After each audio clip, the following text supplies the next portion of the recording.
turn on your oven. So I'm going to turn it on to 350 and start. And hopefully there's nothing in your oven to begin with, because otherwise it'll start smoking. Or you'll burn something you left in there.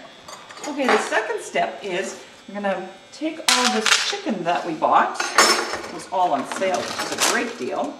And I have this large baking pan that I make this in because I like to do a huge batch. So probably you don't have a pan like this.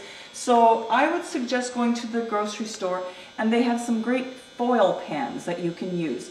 Even if you wanted to make 2 of them. So one, maybe they'd be 8.5 by 8 by 8 or 9 by 9, 2 square ones. And if you look closely, you can also purchase the kits that have the foil covers on them. So that'd be very handy when you're putting it into the fridge. So I'm going to make something here. This dish, it's probably going to give us about 3 or 4 meals. So depending on how much you like to eat, I'm going to place it all into this pan here. And we'll get it all in, yes. Just putting it in, I have these, Brian bought the chicken with the skin on, which is just fine. These are the thighs, so I just put the drumsticks in, and he's bought some thighs as well. What I like to do with the thighs, because they have an awful lot of skin on them, is just take this piece of skin and pull off what you can. It actually just comes off away from the thigh, just like that, and you pull it off. Because actually all that skin is not very good for you. That's where the fat is. And I also like to be able to get the sauce that we're going to make. I like it to be on my meat and not on the skin, because I don't eat the skin. So I like to take this off for that reason too. And I find the drumsticks very hard to take the skin off, so I won't do those. And Brian likes the skin anyway, so we'll leave it on. Okay, so we've got these 4, and I guess he brought another package, but this looks like it's going to be enough for this recipe, so that's that. Let me just get my hands wiped off here. The other thing about chicken, highly dangerous to work with. Don't leave it sitting on the counter. Make sure that you wash your hands with soap and water after working with this. And also, if you've got a cutting board, wash it in the dishwasher so that you get all the chicken germs off, so we don't get any salmonella. It's salmonella, isn't it? Yes. Yeah. All right. The next step is to take, and I should actually wash my hands because I'm now going to go to the butter. So I'm going to take the soap and wash my hands. And I have to, when I make this recipe, I double that sauce recipe for sure, and especially if we have this huge batch of chicken. So I have ½ a pound of butter here that I'm going to put into the microwave. And I'll probably put it on 1 minute. That's going to be probably just maybe enough for it.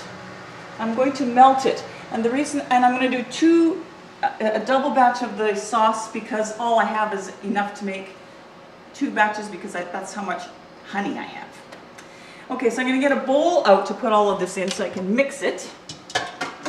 This is such an easy recipe to make. There's no reason why you shouldn't be able to make this, or anybody should be able to make it. Plus, it's going to give you lots of leftovers. Now, I suggested that you purchase Uncle Ben's instant rice, because that's going to be the easiest to make. If perhaps at a later date, we'll show you how to make real rice in the microwave, which is what I've always done for many years. But for now, you could buy just the instant rice, and that's easy to make, easy and quick. And again, make more than you need so that it's already ready for the next meal that you're going to make. Okay, let's see if that butter has melted. Was that this honey here? Yes, that's the honey that I'm using. So you're looking for liquid honey.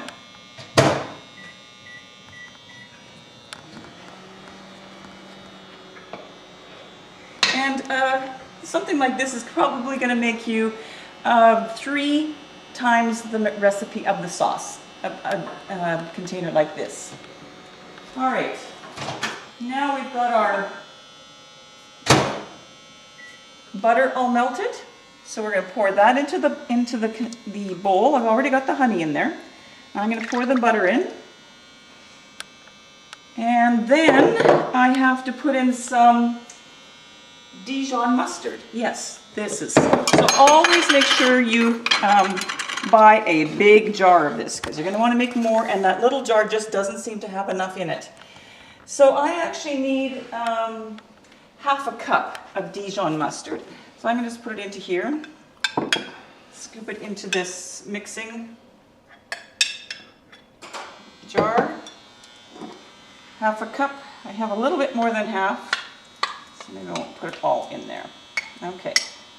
All right, and then the curry powder. Now the recipe has kind of a variance of how much curry powder you can put in, 2 to 4 teaspoons. I like to put in the 4 teaspoons per recipe. We like it full of curry. So now I'm just looking for my curry powder, which is right here. And I need to get a teaspoon, a measuring spoon. All right. So it says 4 teaspoons per recipe, and I'm making 2 recipes of this sauce, so I'm going to put in 8 teaspoons of curry powder. Yes, your house does smell like curry for a while. Might want to open the windows after a while and make sure that you wash all your baking dishes right away. 6, 7, 8. The recipe also calls for a bit of cayenne pepper, a pinch of cayenne pepper. Don't worry about that. Chances are you'll put in too much and you won't be able to eat it. I know that I've done that before. Too spicy, too hot. So now we've got this going. I'm just going to stir it up really good so it's all mixed in.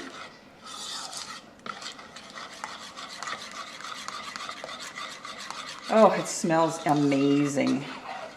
It smells wonderful. It's going to be great for supper. And the best part, again, is that there are leftovers, or I freeze them so that we can have them maybe next week or the week after instead of eating it all week. But some people like to eat the same thing all week, and that's good. All right, and then I'm going to pour it in over my chicken, just like so. Maybe I should turn it this way. There.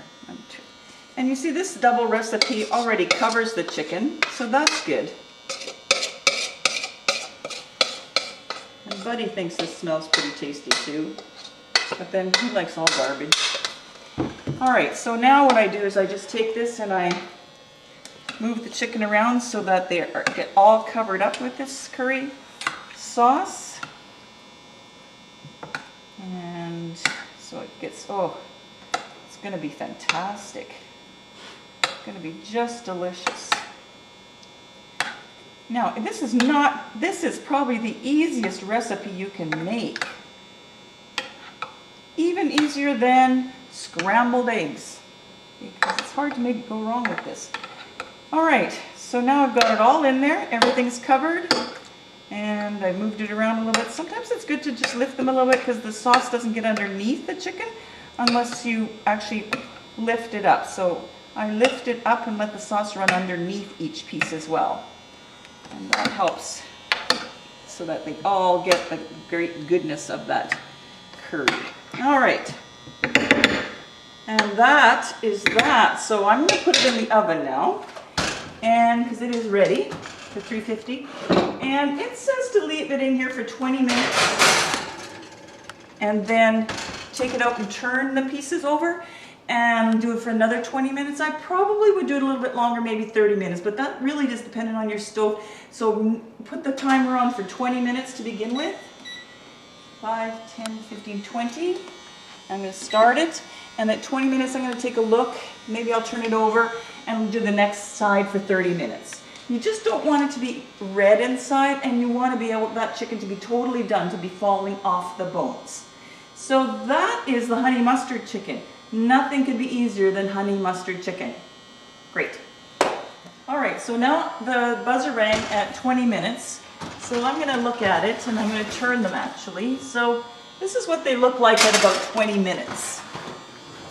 And I'm going to then take my tongs and I'm going to turn each one. Now this is going to make them nice and brown on each side, and oh, it's just going to be fantastic. Can you smell it? That's what we don't get in videos. Whoops! And I splashed the oven. This is yes, you want to make sure that you really clean up after this really well, otherwise your place will smell like that curry powder for a long time. So I'm turning them. Then I'm going to put them back into the oven, and this time I'll leave it on for 30 minutes. And then they will be ready. So in about, take a look at your box of instant rice to see how long the instant rice takes to cook. So that's for 30 minutes. So take a look at your box of instant rice and see how long it takes to make, because in about 30 minutes this will be done. Of course, you know, you can just, it can cool a little bit too, so when it's done you can make your instant rice. All right, we'll wait for the reveal of the cooked rice. Cooked chicken. All right, the 30 minutes was up, the bell rang, and I'm going to take it out. Oh, it looks fantastic. Look at that, browned beautifully. It is done. Nice and brown and bubbly. This is perfect. And I think if I just go like this, I'm hoping, if I just do a little bit of, I'm hoping it's going to be done. Open it up. You see that? It's done. There's no pinkness there, right? So this is done. All right. Turn it off the oven, and I'm just going to wait another minute for this rice to be done, because I just took it out of the freezer and I'm heating it up in the microwave. So when you're doing your leftovers, I would put the rice in a bowl and then put the chicken on top and heat it in the microwave, or put it into a pan on the stove. That's probably a good way to do it, because this is going to splatter all over your microwave. So get out a pot and put this in the pot on very low to heat it up for the second meal. But right now we've got our first meal happening here. So I'm going to take this rice out and I'm going to put some in the bowl, and that'll be enough for us, just about. And I'm going to, I know Brian wants a drumstick on there, and don't forget to put some sauce on, because that is delicious. And maybe a second drumstick. And you know what, he probably wants a thigh as well. So what he'll do probably is now cut it all apart in his dish so that he can eat it. So there you go. This is honey mustard chicken. Did you notice it only took 10 minutes to make and then an hour to bake? And voila, a great, fantastic meal. You'll love it.